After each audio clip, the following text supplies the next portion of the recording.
ہو جاتا, عجیب قسم کی بولیاں بولتے ہیں. لیکن میں تو کیونکہ ہم نے تربیت کرنی ہے, ہمارا طریقہ تو تربیت ہے, تو یہ تربیت کر رہا ہوں کہ ان کو منہ ہی نہ لگائیں, ان کو وصیت ہی نہ دیں.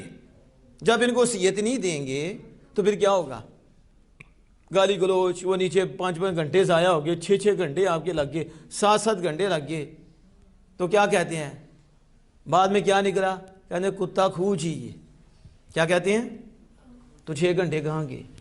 وہ 7 گھنٹے میں کو رب کو یاد کر لیتے اور اللہ اس کے رسول کی عظمتیں پڑھتے اور دین کو سیکھتے, کام کرتے اس پہ. اس لیے کہ جو ان کا کام ہے بس, کیونکہ میرے شاہ صاحب فرماتے ہیں مکھی کا کام ہے گندی کی جگہ پہ بیٹھنا. مکھی کا کام کیا ہے؟ گندی جگہ بیٹھنا. تو جو اندر کا گند ہوتا ہے وہ نکالتی ہیں, تو انہوں نے کام ہے. تو مکھی کا کام گندی جگہ پہ بیٹھنا. آپ کیوں اس کو جو ہے نا اس کے اوپر ٹائم ضائع کر رہی ہیں؟ اور وہ بہت مسئلہ ہے, بہت مسئلہ ہے. تو اسے کو کال کرو, رابطہ کرو, الگ رابطہ کرو, پھر تجھے سمجھائیں. ادھر لوگوں کو پریشان نہ کر نیچے کمنٹ دے کر, پھر اوپر سے گالیاں دے کے اور کتنوں کو ملوث کر لیتا ہے. جہالت ہے نا, تو جاہل سے بات نہ پھر کرو.